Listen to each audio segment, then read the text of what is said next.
어머, 이 흉터 좀 봐. 징그러워, 오빠. 내 간을 받아 살아난 남편의 품에서 그 여자는 제 배의 수술 자국을 손가락으로 가리키며 킥킥거렸습니다. 야, 여기 도장 찍어. 나 유라랑 새로 시작할 거야.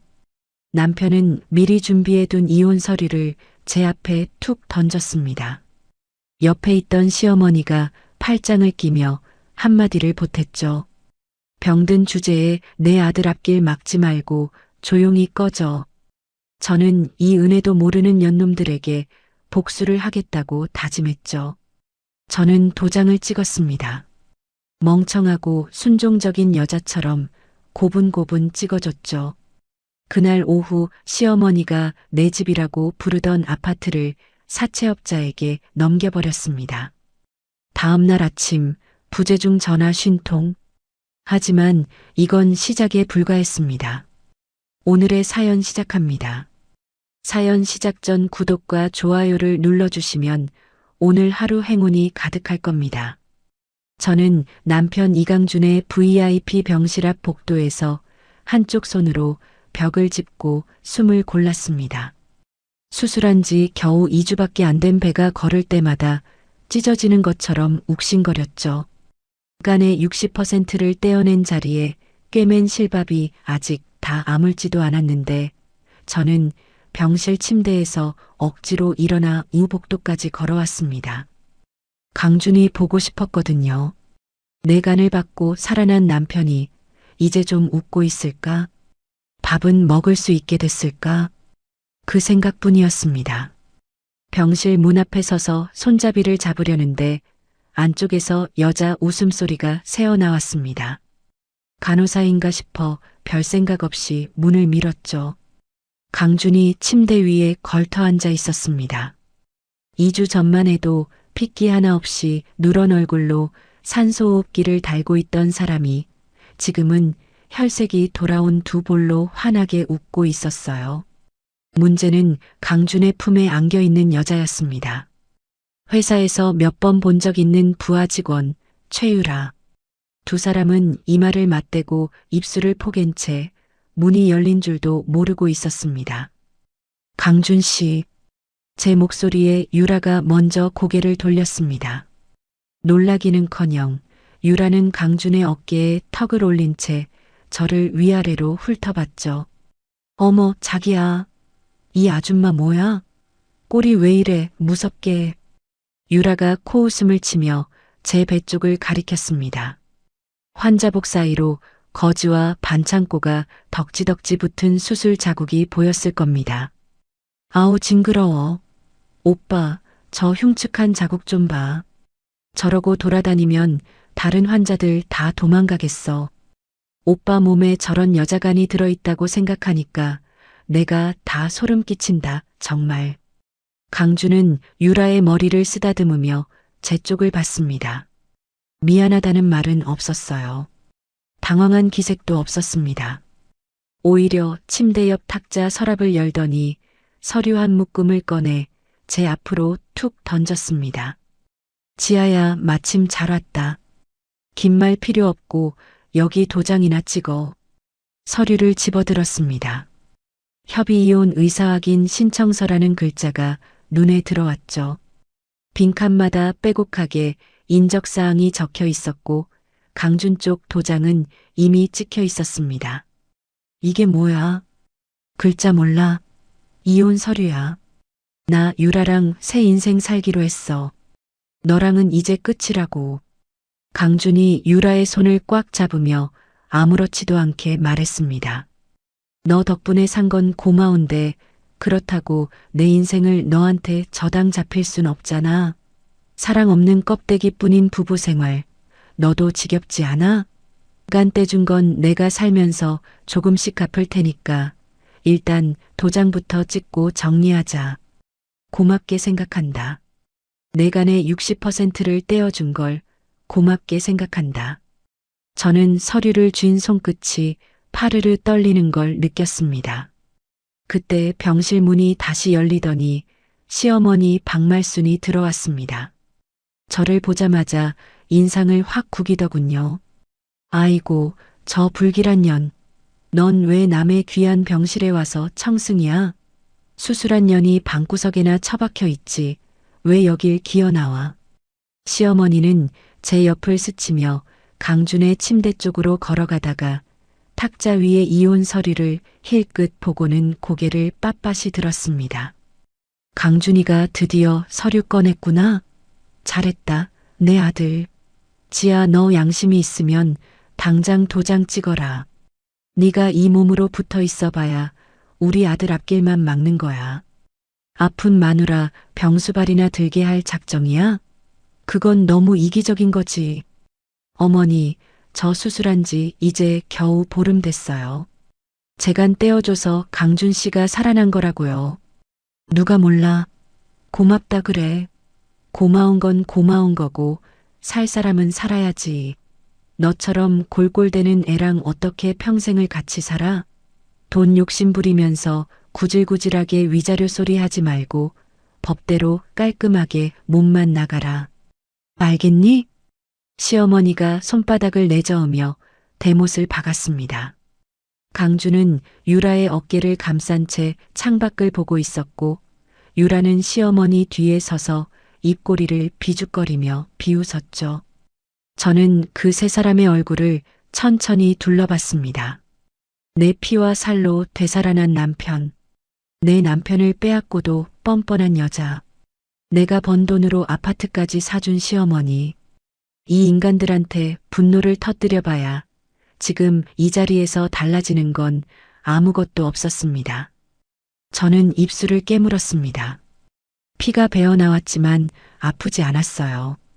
배에 꿰맨 실밥이 당기는 것보다 가슴팍이 훨씬 더 아팠으니까요. 도장 찍을게요. 제가 고개를 숙이며 말하자 시어머니가 기다렸다는 듯 서랍에서 인주와 도장을 꺼내 내밀었습니다. 미리 준비해뒀더군요. 쿵. 도장을 내리찍는 소리가 병실 안에 짧게 울렸습니다. 오냐, 잘 생각했다. 속이 다 시원하네. 이제 내 짐 싹 다 싸서 나가. 내 아들 집에서 내 물건 한 가지라도 보이면 그 즉시 쓰레기통에 처박을 거니까 오늘 안으로 다 치워. 시어머니가 서류를 낚아채며 말했습니다. 저는 아무 대꾸 없이 병실을 나왔습니다. 복도를 걸으며 머릿속에 하나하나 떠올렸죠.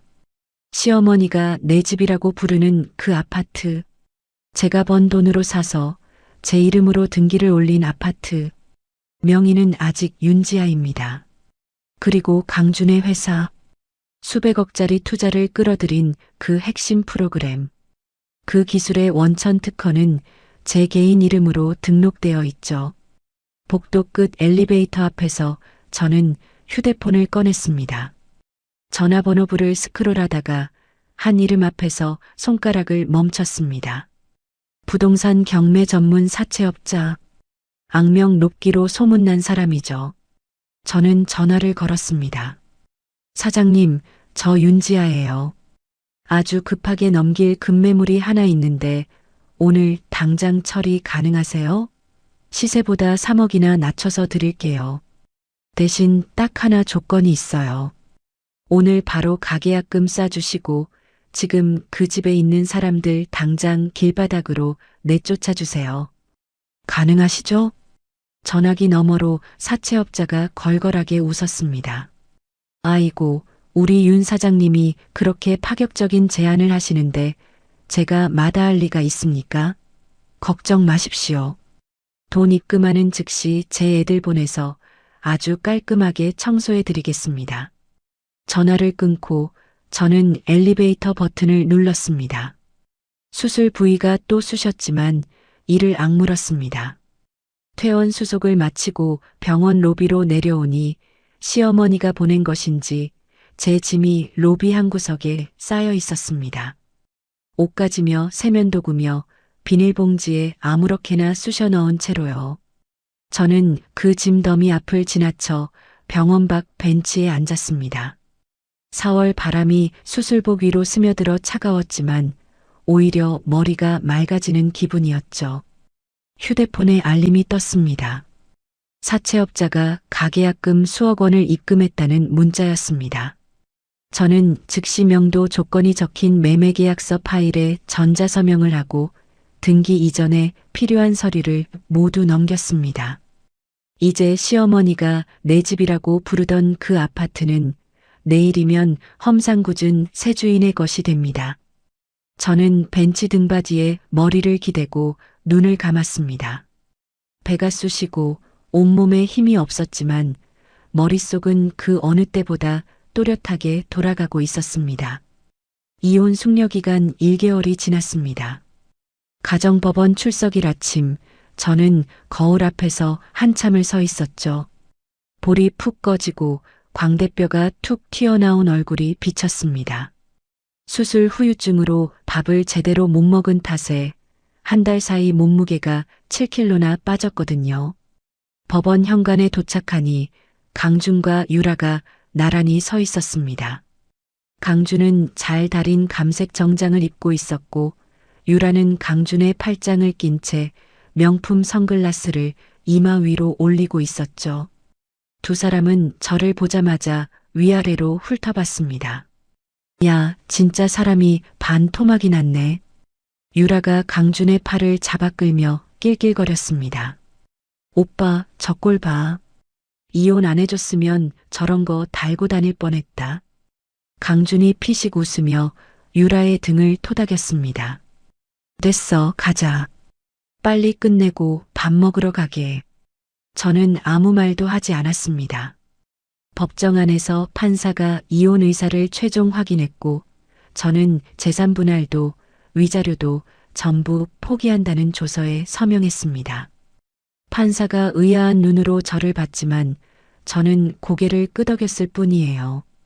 법원 계단을 내려오자마자 시어머니가 저한테 성큼 다가왔습니다. 검은 모피 코트 깃을 세우고 입꼬리를 잔뜩 올린 채로요. 지아야, 오늘부터 넌 남이야. 다시는 내 아들 근처에 얼쩡거리지 마. 내 집 근처에도 오지 마. 알겠어? 시어머니가 손가락으로 제 이마를 콕 찍으며 말했습니다. 어머니, 걱정 마세요. 다시 갈 일 없을 테니까요. 그래야지. 시어머니가 코방귀를 뀌고는 강준과 유라 쪽으로 돌아갔습니다. 세 사람은 법원 앞에 세워둔 검은 세단에 올라탔고 강준이 창문을 내리며 유라에게 물었죠. 유라야, 어디 가서 먹을까? 오늘은 좀 비싼 데 가자. 오빠, 청담동 그 스테이크 집. 지난번에 예약 못 잡았잖아. 유라가 강준의 볼에 뽀뽀를 찍으며 말했습니다. 시어머니가 뒷좌석에서 흐뭇하게 두 사람을 바라봤죠. 그래, 가자. 우리 며느리 될 사람한테 맛있는 거 사줘야지. 세단이 출발했습니다. 저는 그 차가 사라질 때까지 서 있다가 휴대폰을 꺼내 사채업자에게 전화를 걸었습니다. 사장님, 나 윤지아예요. 잔금 처리 다 됐죠? 네, 윤 사장님. 오늘 아침에 잔금 완납됐고 등기 이전도 끝났습니다. 좋아요. 오늘부터 들어가셔도 돼요. 안에 사람 있으면 내보내시고요. 알겠습니다. 제가 알아서 깔끔하게 처리하죠. 전화를 끊고 저는 법원 앞 벤치에 앉았습니다. 내일 아침이면 시어머니의 세상이 뒤집어질 겁니다. 저는 오늘 밤만 기다리면 됐죠. 다음 날 아침 8시, 저는 근처 카페에 앉아 아메리카노를 홀짝이고 있었습니다. 휴대폰을 탁자 위에 올려놓고 화면이 켜지기를 기다렸죠. 그 시각 시어머니의 아파트 현관문 앞에는 험상궂은 얼굴의 새 집주인과 체격이 산만한 용역 4명이 줄지어 서 있었을 겁니다. 쿵, 쿵, 쿵. 현관문을 두들기는 소리에 시어머니가 잠옷 차림으로 문을 열었겠죠. 뭐야? 이 시간에 누구야? 시어머니가 인상을 구기며 소리쳤을 겁니다. 새 집주인이 서류 2장을 시어머니 코앞에 들이밀었습니다. 매매계약서, 그리고 이름이 바뀐 등기부등본. 이 집 새 주인입니다. 여기 보시면 아시겠지만 이 아파트 명의가 바뀌었어요. 지금 당장 짐 빼세요. 뭐라고? 무슨 소리야? 여기 내 집이야, 내 집. 시어머니가 서류를 낚아채 들여다봤을 겁니다. 매매계약서 맨 위에 적힌 매도인 이름 윤지아. 시어머니의 눈이 휘둥그레졌겠죠. 이게 무슨 지하 인연이. 아주머니, 저한테 사정 말씀하셔봐야 소용없어요. 저는 돈 주고 정당하게 산 겁니다. 오늘 안에 안 나가시면 무단으로 남의 집에 사는 걸로 고소 들어가고 전기랑 수도 다 끊어버립니다. 새 집주인이 팔짱을 끼며 차갑게 말했습니다. 용역들이 시어머니 옆을 지나 거실로 우르르 들어갔습니다. 고급 가죽 소파에 빨간 딱지를 탁탁 붙이고 대리석 식탁 위에도 딱지를 붙이기 시작했죠. 야야, 이거 내 거야. 손대지 마. 시어머니가 용역의 팔을 붙잡고 매달렸지만 떡 벌어진 어깨의 남자가 시어머니의 손을 가볍게 떼어냈습니다. 아주머니, 여기 있는 물건 전부 이 집에 딸린 겁니다. 집이 넘어갔으니까 이것도 다 새 주인 거예요. 빨리 나가세요. 시어머니의 얼굴이 하얗게 질렸습니다. 슬리퍼도 제대로 못 신고 현관을 뛰쳐나왔겠죠.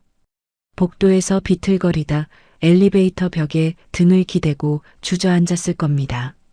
그때서야 시어머니가 깨달았을 거예요. 자기가 내 집 하며 큰 소리치던 그 아파트가 처음부터 끝까지 며느리 윤지아 이름으로 되어 있었다는 거요. 시어머니의 전화가 오기 시작한 건 그로부터 5분 뒤였습니다. 카페 탁자 위에 놓인 제 휴대폰이 부르르 떨렸죠. 화면에 시어머니라고 떴지만 저는 커피만 마셨습니다. 전화가 끊겼다가 다시 울리고 또 끊겼다가 또 울렸습니다. 10통, 20통, 30통. 저는 커피를 다 마시고 빈 잔을 내려놓았습니다. 40통, 45통. 창밖으로 햇살이 들어오고 있었어요. 50통. 저는 그제야 전화를 받았습니다. 지아, 이 못된 년아, 네가 감히 내 집을 팔아. 당장 되돌려놔, 이년아. 당장. 시어머니가 목이 찢어져라 울부짖었습니다. 콧물과 눈물이 뒤섞인 목소리가 수화기 너머로 쏟아졌죠. 저는 커피잔 옆에 놓인 냅킨으로 입가를 닦으며 입을 열었습니다. 근데요, 그쪽 누구세요? 저 아시는 분이에요? 뭐라고? 어제 법원에서 남이 됐잖아요. 저는 그쪽 며느리 아니에요. 번호 잘못 거신 것 같은데 끊을게요.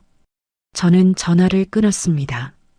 그리고 연락처에서 시어머니라는 이름을 길게 눌러 삭제했죠. 카페 창밖으로 봄 햇살이 쏟아지고 있었습니다. 저는 휴대폰을 가방에 넣고 자리에서 일어났습니다. 수술 자국이 아직 욱신거렸지만 발걸음은 어제보다 훨씬 가벼웠어요. 이제 시작이었습니다. 시어머니 아파트는 맛보기에 불과했죠. 저는 가방 안쪽 주머니에 넣어둔 서류 봉투를 손끝으로 만졌습니다. 제 이름으로 된 원천기술 특허 원본이 그 안에 들어 있었거든요. 저는 강남 한복판에 있는 대형 로펌 건물 앞에 서서 고개를 들었습니다. 유리벽 건물이 하늘 끝까지 솟아 있었고 로비에 들어서자 대리석 바닥에 구두 소리가 또각또각 울렸죠. 안내 데스크에서 이름을 대자 직원이 곧바로 엘리베이터를 안내해 줬습니다. 17층 서도진 변호사 사무실. 문을 열자 창가에 등을 기대고 서류를 읽고 있던 남자가 고개를 들었습니다. 짧게 친 머리, 날카로운 눈매, 그리고 넥타이 하나 없이 셔츠 단추를 2개 풀어 헤친 모습이 변호사라기보다는 싸움꾼 같았죠. 서도진. 기업 인수와 파산 전문으로 업계에서 독종이라고 불리는 사람이었습니다. 상대편 변호사들이 도진의 이름만 들어도 얼굴이 굳는다는 소문이 파다했죠. 윤지아 씨? 도진이 서류를 탁자에 내려놓으며 저를 봤습니다. 저를 알아보는 눈치였지만 어디서 봤는지는 기억을 못하는 얼굴이었어요. 네, 서도진 변호사님 맞으시죠? 처음 뵙겠습니다. 저는 고개를 숙여 인사했습니다. 도진이 맞은편 의자를 가리키며 앉으라고 했죠. 무슨 일로 오셨는지 들어볼까요? 변호사님, 본론부터 말씀드릴게요. 전 남편 이강준의 회사를 무너뜨리려고 합니다. 합법적으로요. 도진의 눈썹이 살짝 올라갔습니다. 의자 등받이에 기대며 팔짱을 꼈죠. 이강준. 벤처기업 대표 이강준이요? 네. 그 회사 요즘 투자금만 수백억인 걸로 아는데 무슨 이유로요? 저는 가방에서 서류 봉투를 꺼내 탁자 위에 올렸습니다. 특허 원본, 기술 등록 증명서, 그리고 제 이름이 선명하게 박힌 발명자 증명서. 이 회사가 수백억 투자를 받을 수 있었던 이유, 이 안에 다 있어요. 핵심 프로그램의 원천 기술 특허가 제 개인 명의로 등록되어 있습니다. 강준이 아니라 제가 만든 거예요. 도진이 봉투를 열어 서류를 한 장씩 넘기기 시작했습니다. 페이지를 넘길 때마다 도진의 눈이 점점 날카로워졌죠. 이거 강준 씨 회사에서 쓰고 있는 기술이 전부 여기서 나온 겁니까? 전부요. 하나도 빠짐없이요. 도진이 서류에서 눈을 떼고 저를 똑바로 봤습니다. 근데 윤지아 씨, 하나만 물어봐도 됩니까? 이 기술을 만든 사람이 왜 이혼당하면서 재산 분할도 안 받고 나온 겁니까? 저는 환자복 위에 걸친 얇은 가디건 단추를 풀고 배에 남은 수술 자국을 보여줬습니다. 아직 붉은 기운이 가시지 않은 길고 굵은 흉터가 드러났죠. 간의 60%를 떼서 강준한테 줬어요. 간암 말기였거든요. 수술 끝나고 깨어나 보니까 남편이 다른 여자랑 입 맞추고 있더라고요. 시어머니는 짐 싸서 나가래요. 위자료 없이. 도진의 손이 멈췄습니다. 서류를 잡고 있던 손가락에 힘이 들어가 종이가 구겨졌죠. 그 인간이 당신 간을 받아놓고 그랬다고요? 네. 그래서 전 재산 분할 같은 거 필요 없어요. 그런 걸로 끝내기엔 제가 떼어준 게 너무 크거든요. 도진이 자리에서 벌떡 일어났습니다. 창가로 걸어가더니 유리창에 이마를 대고 한참을 서 있었죠. 어깨가 미세하게 떨리고 있었습니다. 변호사님? 윤지아 씨. 도진이 돌아섰습니다. 아까까지 차분하던 눈빛이 싸늘하게 가라앉아 있었어요. 제가 원래 의뢰인한테 감정적으로 말 안 합니다. 근데 하나만 말해도 되겠습니까? 네. 제가 반드시 그 인간들 숨통을 끊어놓겠습니다. 합법적으로 가장 고통스러운 방법으로요. 도진이 다시 탁자 앞에 앉으며 셔츠 소매를 걷어 올렸습니다. 노트북을 열고 키보드를 두드리기 시작했죠. 먼저 강준 회사 재무 상태부터 뒤집겠습니다. 이 정도 규모 회사가 대표 개인 비리 없이 굴러가는 경우는 거의 없어요. 특히 내연녀가 같은 회사 직원이면 돈이 새는 구멍이 반드시 있습니다. 도진의 손가락이 키보드 위를 빠르게 움직였습니다. 강준 씨 회사 재무자료 제가 알아서 확보하겠습니다. 윤지아 씨는 특허 관련 서류만 저한테 맡겨주세요. 저는 봉투째 탁자 위에 밀어놓았습니다. 그로부터 며칠 뒤 도진에게서 전화가 왔습니다. 윤지아 씨 터졌습니다. 도진의 목소리가 낮고 단단했죠. 강준이 회사 돈을 수십억이나 빼돌렸어요. 유라 명의로 외제차 사고, 고급 오피스텔 사고, 해외여행 경비까지 전부 회사 법인카드로 긁었더군요. 장부를 이중으로 만들어서 감췄는데 흔적이 너무 허술해요. 그걸로 뭘 할 수 있는 거예요? 이걸 투자자들한테 넘기면 됩니다. 수백억을 넣은 사람들이 대표가 돈을 빼돌렸다는 걸 알면 어떻게 하겠습니까? 당장 돈 돌려달라고 난리가 나겠죠. 도진이 잠시 말을 끊었다가 이었습니다. 그리고 거기에 원천기술 특허 사용 취소를 동시에 때립니다. 투자자들이 들이닥치는 타이밍에 기술까지 빠지면 그 회사는 하루도 못 버텨요. 저는 전화기를 꽉 쥐었습니다. 해주세요. 알겠습니다. 도진은 바로 움직였습니다. 강준의 돈 빼돌린 증거와 제 기술을 허락 없이 쓰고 있다는 내역을 묶어서 회사에 큰 돈을 넣은 투자자들한테 익명으로 보냈죠. 돈을 돌려받지 못할 수도 있다는 경고장도 함께요. 경고장을 받은 투자자들은 하루도 안 돼서 강준의 회사로 몰려갔습니다. 로비에서 고함을 지르며 장부를 내놓으라고 난리를 쳤죠. 강준과 유라는 갑자기 들이닥친 투자자들 앞에서 얼굴이 새하얗게 변했을 겁니다. 그 혼란의 한가운데로 도진이 걸어 들어갔습니다.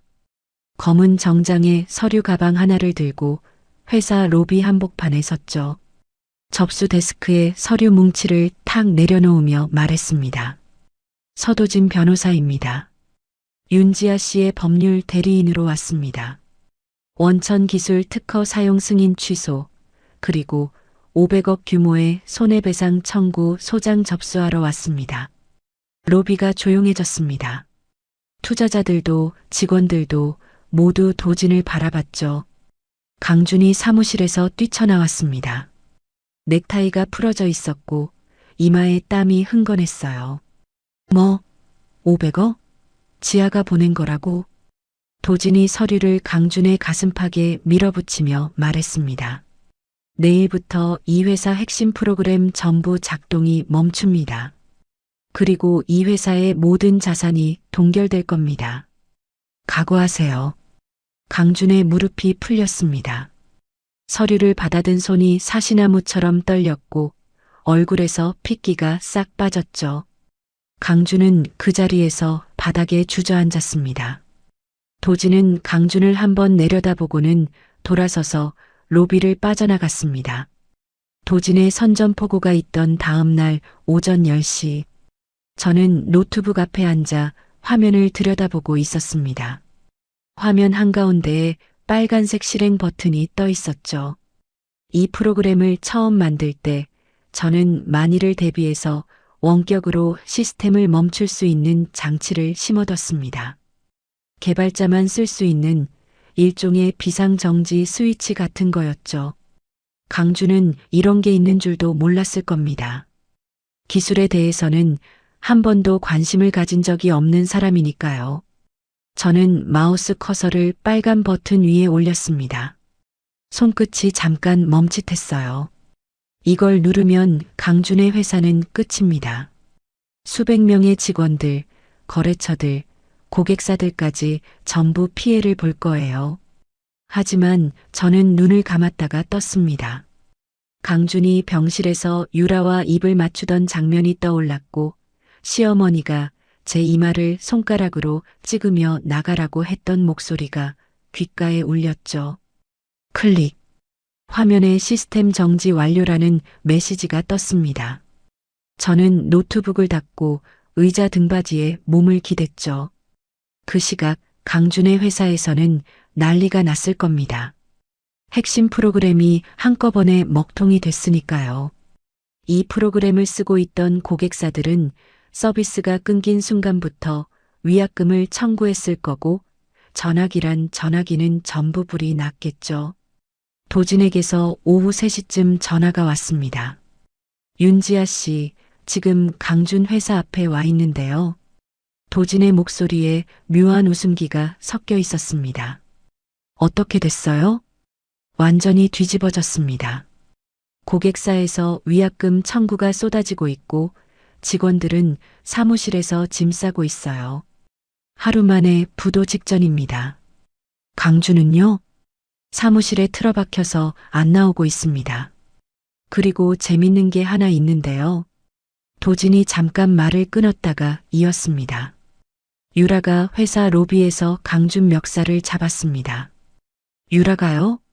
네. 이게 다 오빠 때문이라고 회사를 왜 이 꼴로 만들었냐고 악을 쓰면서요. 강준도 가만 안 있고 유라 손목을 뿌리쳤고 둘이 로비 한복판에서 서로 머리채를 잡고 뒹굴었습니다. 직원들이 겨우 떼어놨어요. 불과 며칠 전까지 법원 앞에서 팔짱을 끼고 스테이크 먹으러 가자던 두 사람이 로비 바닥에서 서로 멱살을 잡고 구르고 있다니. 저는 전화기를 든 채 한참 동안 아무 말도 하지 못했습니다. 통쾌하다기보다는 한심했어요. 그리고 시어머니 박말순 씨도 왔었습니다. 시어머니가요?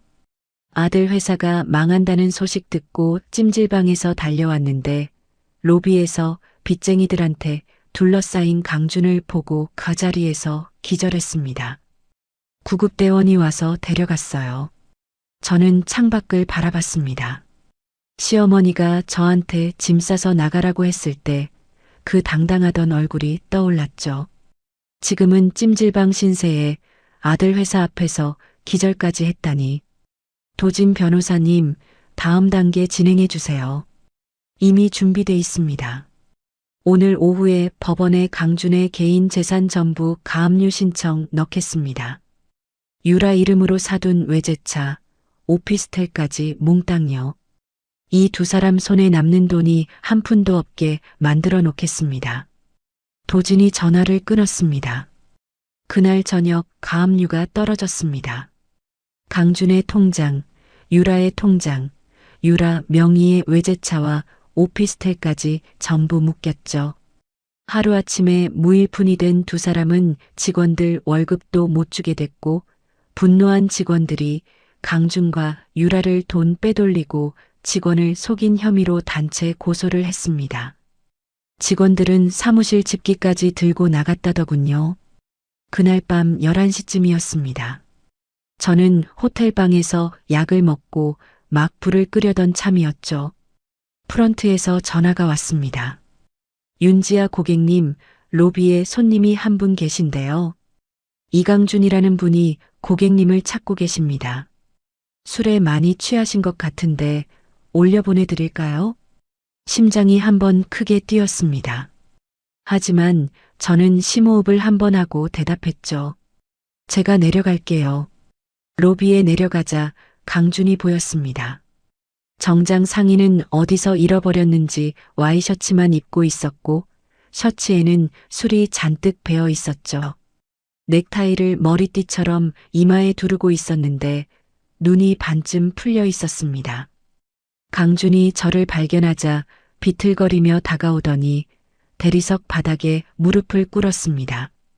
쿵 하는 소리가 조용한 로비에 크게 울렸죠. 지아야, 지아야 제발. 강준이 제 발치에 이마를 박으며 울먹였습니다. 가압류 풀어줘. 제발 가압류만 풀어줘. 나 지금 통장에 10,000원도 없어. 밥도 못 사 먹어. 일어나. 저는 한 발짝 물러서며 말했습니다. 네가 나한테 무릎 꿇을 자격 없어. 내 간을 받아서 지금 살아있으면서 수술 끝나자마자 다른 여자랑 키스하던 사람이 무슨 낯짝으로 나한테 와서 빌어. 지아야, 그때 내가 잘못했어. 제발 한 번만. 아직 안 끝났어. 저는 강준의 눈을 똑바로 내려다보며 말했습니다. 내가 떼어준 강값은 청구도 안 했거든. 앞으로가 더 남았어. 강준의 얼굴이 일그러졌습니다. 바닥에 엎드려 있던 강준이 갑자기 벌떡 일어나더니 핏발선 눈으로 저를 노려봤죠. 야, 윤지야. 네가 나한테 이럴 수 있어? 네가 감히. 강준이 쌍욕을 퍼부으며 저한테 달려들었습니다. 그 순간 옆에서 누군가 강준의 팔을 잡아 비틀었죠. 도진이었습니다. 도진이 강준의 팔을 등 뒤로 꺾어 대리석 바닥에 눌러 엎었습니다. 강준이 바닥에 턱을 박고 꼼짝 못하며 비명을 질렀죠. 접근금지 가처분이 내려져 있는 거 모르십니까? 경찰 부릅니다. 도진이 강준의 팔을 누른 채 차갑게 말했습니다. 10분 뒤 경찰이 도착했고 강준은 팔이 꺾인 채로 경찰차 뒷좌석에 실렸습니다. 차 문이 닫히기 직전 강준이 창문 너머로 저를 봤죠. 분노도 슬픔도 아닌 공포가 가득 찬 눈이었습니다.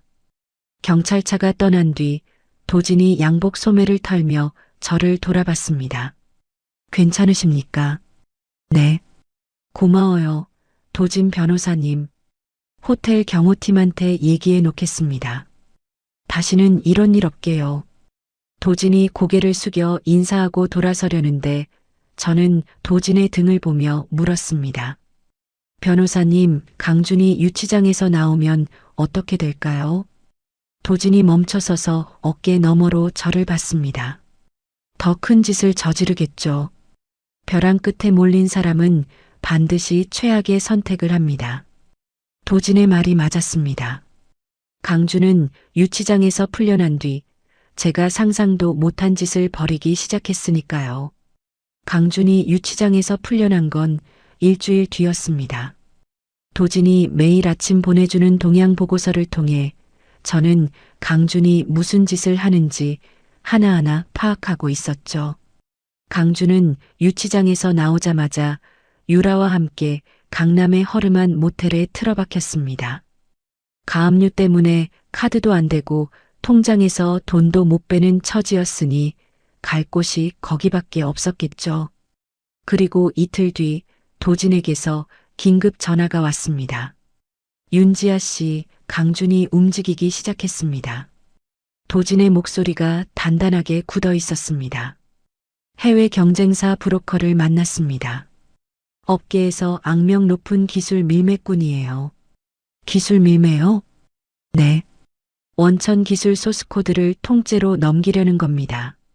제가 시스템을 정지시켜 놨으니까 지금 그 기술은 쓸모없는 데이터 덩어리인데 강준은 그걸 모르는 거죠. 해외 브로커한테 멀쩡한 기술인 것처럼 속여서 팔아먹으려는 겁니다. 저는 전화기를 쥔 손에 힘을 줬습니다. 그게 가능한 거예요? 제 인감 도장을 기억하십니까? 혹시 회사에 맡겨둔 적 있습니까? 순간 머릿속이 번쩍했습니다. 결혼 초기에 강준이 회사 서류 처리한다며 제 인감 도장을 가져간 적이 있었죠. 돌려달라고 몇 번 말했는데 그때마다 나중에 하며 미루더니 결국 돌려받지 못했습니다. 가져간 적 있어요. 안 돌려줬고요. 그걸로 위조 서류를 만들었습니다. 가짜 이사회 회의록이랑 기술 이전 계약서를 꾸며서 윤지아 씨가 직접 기술 이전에 동의한 것처럼 만들어놨어요. 도진이 키보드를 두드리는 소리가 전화기 너머로 들렸습니다. 브로커 쪽에서 성금으로 수백억을 해외 유령 회사 계좌에 넣었습니다. 강준이랑 유라가 그 돈 들고 동남아로 튈 작정이에요. 비행기표도 이미 샀습니다. 저는 눈을 감았습니다. 내 이름을 도용해서 내 기술을 훔쳐서 그 돈으로 도망치겠다고. 간도 모자라서 이제는 제 인생 전부를 빼앗으려는 거였죠. 변호사님, 막을 수 있어요? 막습니다. 근데 그것만이 아닙니다. 도진의 목소리가 한 톤 더 낮아졌습니다. 강준이 윤지아 씨를 납치하려고 합니다. 뭐라고요? 뒷골목 흥신소 인력을 고용했습니다. 윤지아 씨를 잡아다가 외곽에 있는 불법 요양원 독방에 가둬놓을 계획이에요. 기술 유출 신고를 못하게 막으려는 거죠. 전화기를 쥔 손이 떨렸습니다. 강준이 저한테 그런 짓까지 할 수 있는 사람이었나? 아니, 벼랑 끝에 몰리면 사람이 어디까지 변하는지 저는 그때 처음 알았습니다. 윤지아 씨, 제 말 잘 들으세요. 내일 병원 검진 예약 잡혀 있죠? 네, 오후 2시예요. 그 시간에 움직일 겁니다. 저한테 경호팀이 있으니까 내일은 제가 시키는 대로만 하세요. 절대 혼자 다니지 마세요. 알겠어요. 저는 전화를 끊고 침대에 앉았습니다. 수술 자국이 또 쑤시기 시작했죠. 배를 손으로 누르며 천장을 올려다봤습니다. 내일이면 끝이 나겠죠. 이쪽이든 저쪽이든. 다음 날 오후 저는 병원 검진을 마치고 지하 주차장으로 내려갔습니다. 주차장은 텅 비어 있었고 제 차는 구석 기둥 옆에 세워져 있었죠. 차 문에 손을 대려는 순간 뒤에서 검은 밴 한 대가 급정거하며 제 차 앞을 막았습니다. 밴문이 열리더니 건장한 남자 셋이 뛰어내렸습니다. 모자를 눌러 쓰고 마스크로 얼굴을 가린 채 저한테 달려왔죠. 소리 지르지 마. 조용히 타. 한 남자가 제 팔을 잡아 끌었습니다. 다른 남자가 제 입을 막으려고 손을 뻗었죠. 그 순간 주차장 반대편에서 타이어 마찰음이 귀를 찢었습니다. 검은 세단 2대가 굉음을 내며 달려오더니 밴 양쪽을 막아섰죠. 차 문이 열리고 단단한 체격의 경호원 6명이 쏟아져 나왔습니다. 손 놔. 도진이 세단 뒷좌석에서 내리며 말했습니다. 넥타이를 풀어 주머니에 쑤셔 넣고 양복 재킷을 벗어 세단 지붕에 던졌죠. 제 팔을 잡고 있던 남자가 도진을 보자 움찔했습니다. 경호원들이 사방에서 밴을 에워싸며 다가왔고 납치범들은 서로 얼굴을 봤죠. 뭐야, 얘기 다르잖아. 혼자 다닌다며. 닥쳐. 일단 튀자. 납치범 하나가 밴 쪽으로 도망치려 했지만 경호원 둘이 앞을 가로막고 어깨를 잡아 바닥에 내동댕이 쳤습니다. 나머지 둘도 5초를 못 버티고 콘크리트 바닥에 얼굴을 박은 채 제압당했죠. 도진이 제 앞으로 다가왔습니다. 다치진 않았습니까? 네, 괜찮아요. 저는 떨리는 다리로 겨우 서 있으면서도 고개를 끄덕였습니다. 도진이 바닥에 엎드린 납치범의 머리채를 잡아 올렸습니다. 누가 시켰어? 몰라, 모른다고. 지금 거짓말하면 납치미수의 감금교사까지 내 머리에 다 올라가. 시킨 놈 이름 불어. 도진의 눈이 서늘하게 가늘어졌죠. 납치범이 몸을 비틀다가 결국 고개를 떨궜습니다. 이강준. 이강준이 시켰어. 돈 5천만 원 준다고 했어. 도진이 납치범의 머리를 놓으며 일어섰습니다. 주머니에서 휴대폰을 꺼내 녹음 버튼이 켜져 있는 걸 확인하더니 제게 고개를 돌렸죠. 납치교사 증거 확보됐습니다. 이제 강준이 도망칠 수 있는 구멍은 하나도 없습니다. 도진은 곧바로 경찰에 신고했고 납치범 3명은 수갑이 채워진 채 경찰차에 실려갔습니다. 저는 도진의 세단 뒷좌석에 앉아 안전벨트를 매며 물었습니다. 강준이 비행기 타는 게 언제라고 했죠? 오늘 밤 11시 50분 인천공항 출발입니다. 도진이 운전석에 앉으며 백미러로 저를 봤습니다. 지금 바로 경찰청에 고발장 넣겠습니다. 기술 유출, 사기, 그리고 방금 확보한 납치 교사까지 전부요. 긴급 출국 금지도 동시에 신청합니다. 도진이 시동을 걸었습니다. 윤지아 씨, 공항에서 직접 보시겠습니까? 저는 창밖을 바라봤습니다. 지하 주차장의 형광등 불빛이 차창에 길게 흘렀죠. 네. 끝까지 볼 거예요. 도진이 고개를 끄덕이고 차를 출발시켰습니다. 밤 11시 인천공항 출국장은 늦은 시간인데도 사람들로 붐비고 있었습니다. 저는 도진과 나란히 출국장 2층 카페에 앉아 아래층 심사대를 내려다보고 있었죠. 도진이 커피를 한 모금 마시며 휴대폰을 확인했습니다. 수사관들이 이미 심사대 주변에 배치됐습니다. 출국 금지도 30분 전에 시스템에 올라갔고요. 강준이 올까요? 옵니다. 수백억이 걸려 있으니까요. 그 돈 포기할 사람이 아니죠. 도진이 커피잔을 내려놓으며 심사대 쪽을 턱으로 가리켰습니다. 11시 20분 출국장 입구에서 캐리어를 끌고 오는 2사람이 보였습니다.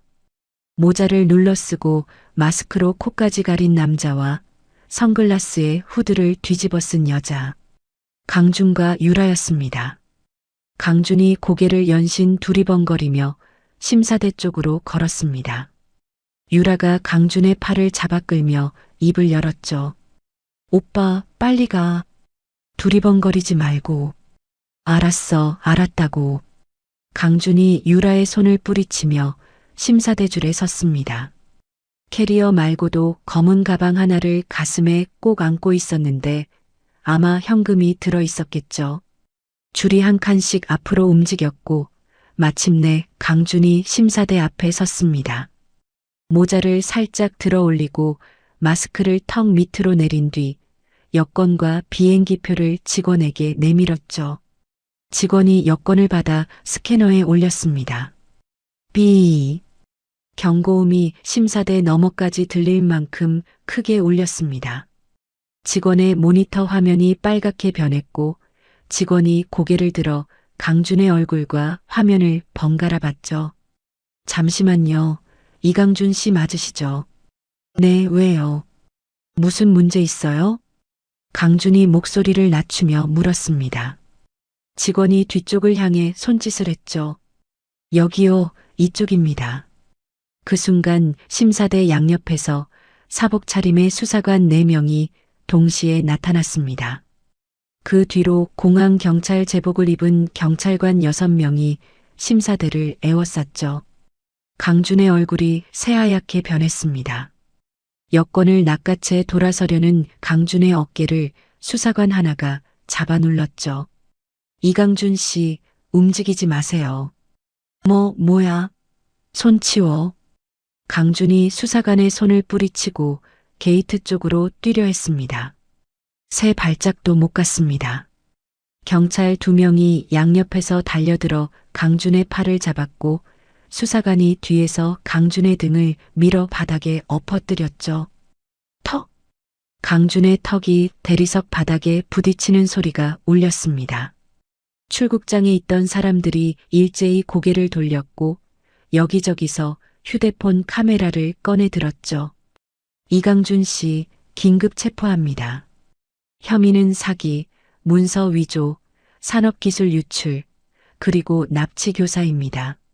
수사관이 강준의 손목 뒤로 수갑을 채우며 말했습니다. 찰칵 하는 금속 소리가 출국장에 짧고 차갑게 울렸죠. 아니야. 나 아무것도 안 했어. 이거 나. 강준이 바닥에 엎드린 채 발버둥을 쳤지만 3명의 경찰이 등을 누르고 있었습니다. 유라는 이미 반대쪽으로 도망치고 있었죠. 선글라스를 벗어 던지고 후드를 벗으며 인파 속으로 파고들려 했지만 잠복해 있던 여성 수사관이 유라의 팔을 잡아 세웠습니다. 최유라 씨, 공범으로 긴급 체포합니다. 저 아니에요. 저는 아무것도 몰라요. 저는 강준 오빠한테 속은 거라고요. 유라가 수사관의 손을 뿌리치며 악을 썼습니다. 저는 도진과 함께 카페에서 내려와 출국장 바닥에 제압당한 강준 앞에 섰습니다.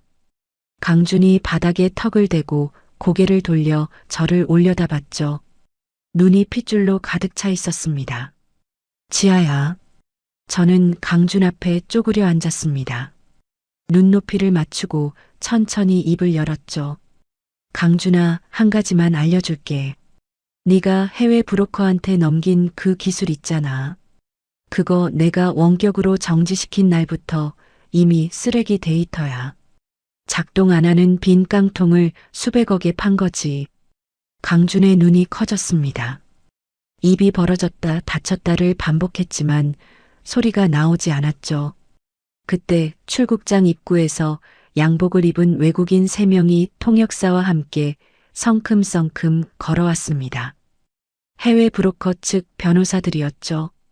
가운데 선 남자가 바닥에 엎드린 강준을 내려다보며 통역사에게 뭔가 말했고 통역사가 수사관에게 서류를 내밀었습니다. 수백억을 주고 산 기술이 가짜 데이터였습니다. 국제 사기로 추가 고소합니다. 통역사가 서류를 수사관에게 건넸습니다. 강준의 얼굴이 흑빛으로 변했죠. 아니야. 그게 아니라 나는 몰랐어. 진짜 몰랐다고. 강준이 바닥에서 몸을 비틀며 발악했습니다. 유라가 경찰에게 잡힌 채 강준을 봤습니다. 유라의 얼굴이 벌겋게 달아올랐죠. 이강준, 이 사기꾼아. 네가 다 괜찮다고 했잖아. 기술 멀쩡하다고, 돈 받으면 둘이 새 출발한다고. 유라가 수갑이 채워진 손으로 강준 쪽을 가리키며 소리쳤습니다. 나는 네가 시키는 대로 했을 뿐이야. 계좌도 네가 만들라고 한 거잖아. 도진이 주머니에서 서류 한 장을 꺼내 유라 앞에 펼쳤습니다. 최유라 씨, 해외 유령 회사 계좌를 직접 관리한 건 유라 씨예요. 송금 내역에 유라 씨 이름이 다 찍혀 있습니다. 속았다는 말은 법정에서 하세요. 유라의 입이 닫혔습니다. 눈동자가 흔들리다가 이를 악물고 고개를 돌렸죠. 경찰이 강준을 바닥에서 일으켜 세웠습니다. 강준이 수갑이 채워진 채로 비틀거리며 한 발짝 때려는 순간 갑자기 배를 움켜쥐고 무릎이 꺾였죠. 으윽. 강준이 이를 악물며 옆구리를 부여잡았습니다. 얼굴이 노랗게 변하더니 입에서 거품이 밀려나왔죠. 눈이 뒤집어지며 대리석 바닥에 그대로 쓰러졌습니다. 환자다. 쓰러졌어. 수사관이 소리쳤고 출국장이 순식간에 아수라장이 됐습니다. 공항 의료진이 달려와 강준의 셔츠를 뜯고 상태를 확인했죠. 간이식 환자인데 약을 안 먹었나 봐요. 상태가 심각합니다. 구급차 불러주세요. 의료진이 다급하게 외쳤습니다. 수술 후에는 몸이 세간을 밀어내지 않도록 약을 꼬박꼬박 먹어야 하는데 강준은 매일 술을 퍼마시며 약도 안 먹었던 겁니다. 극도의 공포와 스트레스가 겹치자 몸이 버티질 못한 거죠. 구급대원들이 들것을 가져와 강준을 눕혔습니다. 수갑이 들것 난간에 채워졌고 경찰 2명이 양옆에서 들것을 따라갔죠. 저는 출국장 유리창 너머로 사이렌을 켜고 출발하는 구급차를 봤습니다. 빨간 불빛이 공항 어둠 속에서 빙글빙글 돌았죠. 도진이 제 옆에 서서 같은 방향을 바라봤습니다. 끝났습니다. 저는 대답하지 않았습니다. 구급차의 빨간 불빛이 점점 작아지다가 공항도로 너머로 사라질 때까지 저는 그 자리에 서서 지켜봤죠. 강준과 유라가 구속된 지 2달 뒤 서울중앙지방법원 대법정에서 1심 선고 공판이 열렸습니다. 저는 방청석 맨 뒷줄에 앉아 법정 안을 둘러봤죠. 기자들이 카메라를 들고 앞줄을 빼곡히 채우고 있었고 방청석에는 피해를 본 투자자들과 전 직원들이 팔짱을 끼고 앉아 있었습니다. 법정 문이 열리고 강준이 들어왔습니다. 휠체어를 타고 있었죠. 얼굴이 흑빛이었고 광대뼈가 튀어나온 볼 위로 누런기가 돌았습니다. 공항에서 쓰러진 이후로 몸이 급격하게 나빠졌다고 들었어요. 교도관이 휠체어를 밀어 피고인석까지 데려다 놓자 강준은 고개를 숙인 채 한 번도 올리지 않았습니다. 뒤이어 유라가 교도관 2명에게 양팔이 잡힌 채 들어왔습니다. 화장기 하나 없는 얼굴에 수의를 입고 있었는데 법원 앞에서 선글라스를 끼고 강준 팔짱을 꼈던 그때와는 완전히 다른 사람 같았죠. 유라는 방청석을 한번 훑더니 입술을 질끈 깨물고 고개를 돌렸습니다. 전원 기립. 재판장 입정하십니다. 법정 경위의 목소리에 모두가 일어섰습니다. 재판장이 자리에 앉자 법정이 조용해졌죠. 재판장이 서류를 넘기며 입을 열었습니다. 피고인 이강준, 피고인 최유라. 본 재판부는 제출된 증거와 피고인들의 자백을 바탕으로 모든 혐의를 유죄로 인정합니다. 강준이 휠체어 팔걸이를 움켜쥐었습니다. 손가락 마디가 하얗게 변했죠. 피고인 이강준에게 징역 15년, 벌금 50억 원을 선고합니다. 피고인은 피해자의 신체 일부를 이식받아 목숨을 건진 뒤에도 그 은혜를 저버리고 회사 돈을 빼돌리고 국가 핵심 기술을 해외에 유출하려 하였으며 피해자를 납치하려는 범행까지 저질렀습니다. 범행의 동기와 수단, 결과 모두 극히 불량하여 최고 수준의 형량을 선고합니다. 강준의 고개가 더 깊이 숙여졌습니다. 휠체어에 앉은 어깨가 잘게 떨리고 있었죠. 피고인 최유라에게 징역 8년을 선고합니다. 피고인은 단순 가담이 아닌 주범에 준하는 역할을 수행하였으며 해외 유령회사 계좌를 직접 관리하고 자금 세탁에 적극 가담한 점을 무겁게 봅니다. 피고인을 법정 구속합니다. 싫어. 8년이 말이 돼. 유라가 자리에서 벌떡 일어나 소리쳤습니다. 교도관 2명이 유라의 어깨를 잡아 앉히려 했지만 유라는 몸을 비틀며 발버둥을 쳤죠. 저는 강준이 시킨 대로 한 것뿐이라고요. 왜 저한테 8년이에요? 조용히 하세요. 재판장이 나직하게 말했습니다. 유라의 목소리가 잦아들었지만 눈에서 눈물이 줄줄 흘러내렸죠. 교도관이 유라의 팔을 잡아 법정 뒤쪽 문으로 끌고 가기 시작했습니다. 강준 오빠, 오빠 때문이야. 다 오빠 때문이라고. 유라가 끌려가면서도 강준을 향해 악을 썼습니다. 강준은 고개를 숙인 채 한마디도 하지 않았죠. 유라의 울음 섞인 고함이 법정 문 너머로 사라질 때까지 강준은 미동도 하지 않았습니다. 그때 방청석 구석에서 우는 소리가 들렸습니다. 고개를 돌리자 시어머니가 보였습니다.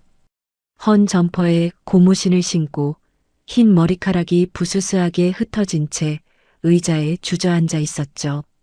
2달 사이에 10년은 늙어 보였습니다. 강준아, 강준아. 시어머니가 아들의 이름을 부르며 바닥에 이마를 박았습니다. 어깨가 들썩일 때마다 등이 휘어져 보였죠. 방청석에 있던 사람들이 시어머니를 힐끗 보다가 고개를 돌렸습니다. 아무도 다가가지 않았어요. 교도관이 강준의 휠체어를 밀어 법정 밖으로 데려갔습니다. 강준이 문턱을 넘어가는 순간 고개를 살짝 들었는데 저와 눈이 마주쳤죠. 텅 빈 눈이었습니다. 후회인지 원망인지 아무 감정도 읽을 수 없는 눈. 저도 아무 표정 없이 강준을 바라봤고 휠체어가 문 너머로 사라졌습니다. 법원을 나오자 도진이 계단 아래서 기다리고 있었습니다. 서류 가방을 옆에 내려놓고 커피 2잔을 들고 있었죠. 수고하셨습니다. 도진이 커피 한 잔을 건네며 말했습니다. 변호사님이 수고하신 거죠. 저는 커피를 받으며 대답했습니다. 이제 다음 단계 말씀드려도 되겠습니까? 네, 말씀하세요. 강준 회사가 파산 절차에 들어갔습니다. 자산이 경매로 넘어가는데 제가 인수 절차를 밟아놓았습니다. 헐값에 정리하면 서버, 인력 데이터, 사무실 임대권까지 전부 윤지아 씨 이름으로 가져올 수 있습니다. 저는 커피를 한 모금 마시고 법원 건물을 올려다봤습니다. 해주세요. 도진이 고개를 끄덕였습니다. 한 달 뒤 저는 강준의 옛 회사 사무실에 서 있었습니다. 텅 빈 사무실에 제 이름이 적힌 새 간판이 걸렸죠. 기존 임원진은 한 명도 남기지 않았고 제 원천 기술을 바탕으로 새 프로그램을 올린 서버가 다시 돌아가기 시작했습니다. 새 회사 대표 취임식 날 사무실 앞에 기자들이 몰려왔습니다. 카메라 플래시가 터지는 가운데 저는 마이크 앞에 섰죠. 오늘부터 이 회사는 제 이름으로 새롭게 시작합니다. 제가 직접 만든 기술로 제 힘으로 키울 겁니다. 기자들의 질문이 쏟아졌지만 저는 짧게 인사를 마치고 사무실로 들어갔습니다. 그날 저녁 도진에게서 연락이 왔습니다. 시어머니 박말순 씨 소식 들으셨습니까? 아니요. 산동네 단칸방으로 들어갔다고 합니다. 하루 종일 폐지 주어서 아들 교도소에 보낼 돈 마련하고 있다더군요. 저는 잠시 아무 말도 하지 않았습니다. 시어머니가 검은 모피 코트를 입고 제 이마를 손가락으로 콕 찍으며 다시는 얼쩡거리지 말라고 했던 장면이 스쳤죠. 알겠습니다. 저는 그 한마디만 하고 전화를 끊었습니다. 같은 시각 교도소 독방에서 강주는 좁은 침대에 누워 천장을 보고 있었을 겁니다. 옆구리가 쑤시고 약을 먹어도 낫지 않는 몸을 끌고 매일 밤을 버티고 있었겠죠. 교도소 식당 한쪽에 걸린 작은 TV에서 제 취임식 뉴스가 나왔을 때 강주는 어떤 얼굴을 하고 있었을까요? 저는 궁금하지 않았습니다.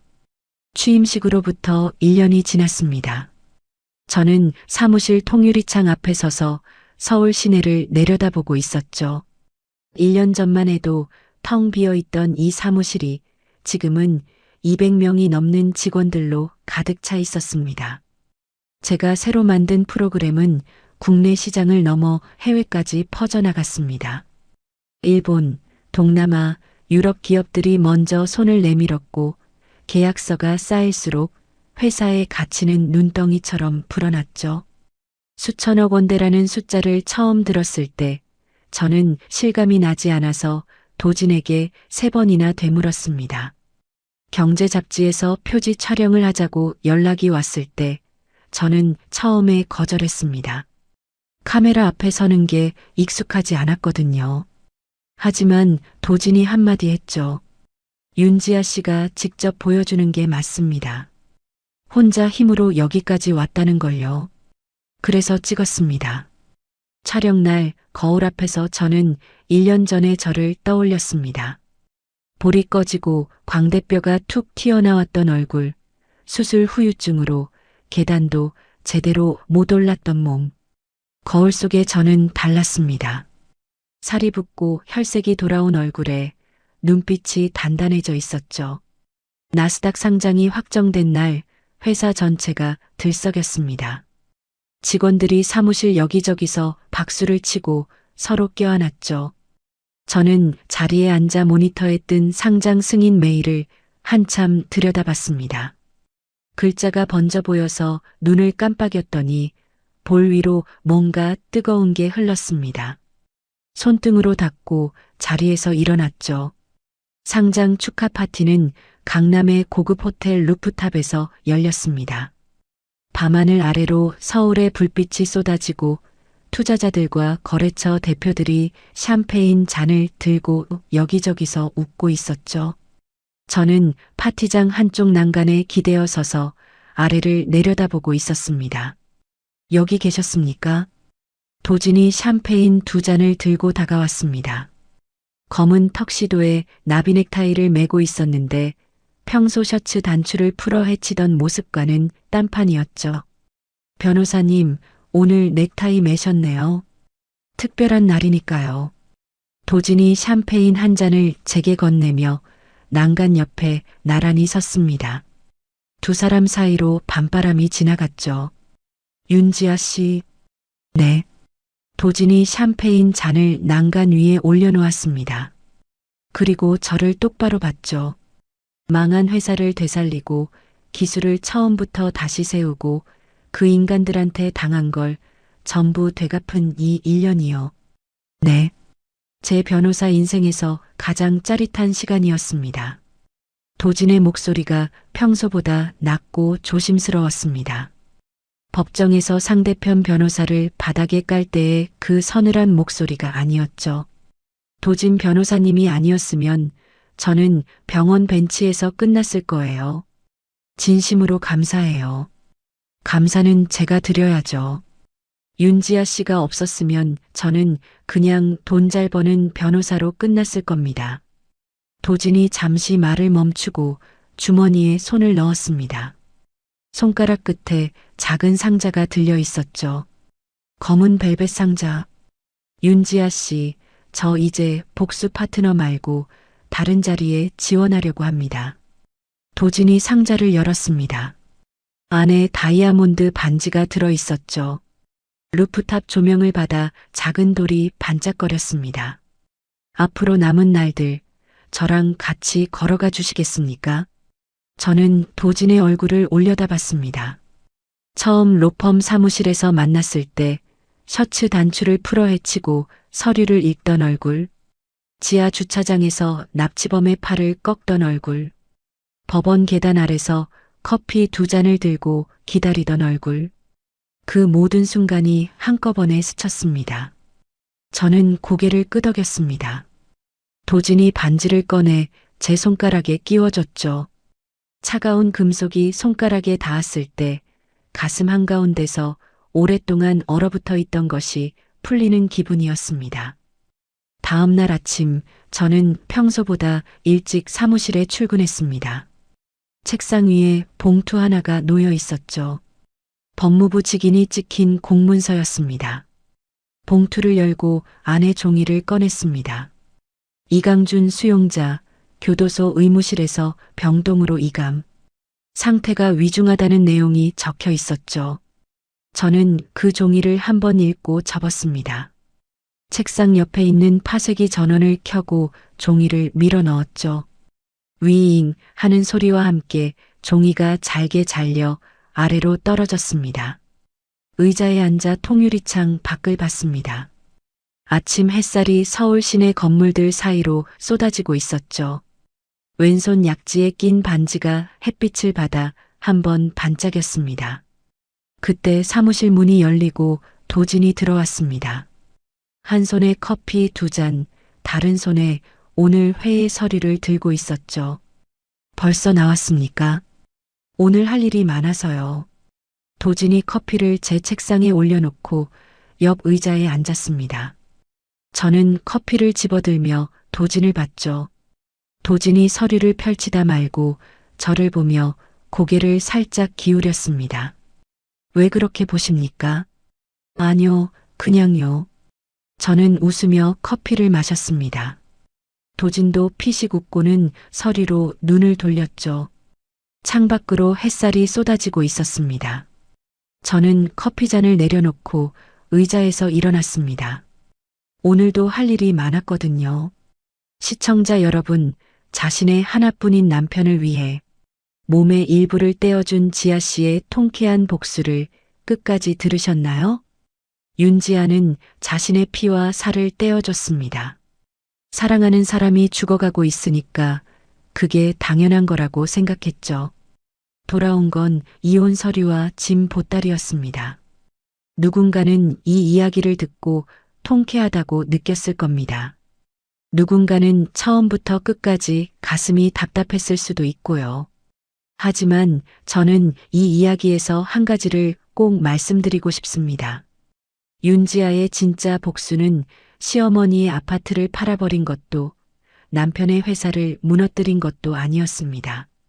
자기 자신의 값어치를 되찾은 것, 그게 진짜 복수였습니다. 누군가를 위해 모든 걸 내어준 사람이 배신당한 뒤에도 무너지지 않고 제 발로 다시 일어서는 것, 그것보다 무서운 복수는 없습니다. 지금 이 이야기를 듣고 계신 분들 중에도 혹시 자기 자신을 너무 싸게 내어주고 있는 분이 계실지 모르겠습니다. 당신의 헌신은 당연한 게 아닙니다. 당신의 희생을 아무렇지 않게 여기는 사람 곁에서 더 이상 자신을 깎아내리지 않으셨으면 좋겠습니다. 이야기를 끝까지 들어주신 분이 계시다면 잘 들었다고 댓글 하나만 남겨주세요. 감사합니다. 오늘의 사연도 끝까지 들어주신 시청자 여러분 감사합니다. 항상 다채로운 이야기, 재밌는 이야기 들고 올 수 있도록 노력하는 인생 사연들이 되겠습니다. 오늘 하루도 무탈하고 행복한 하루 보내세요.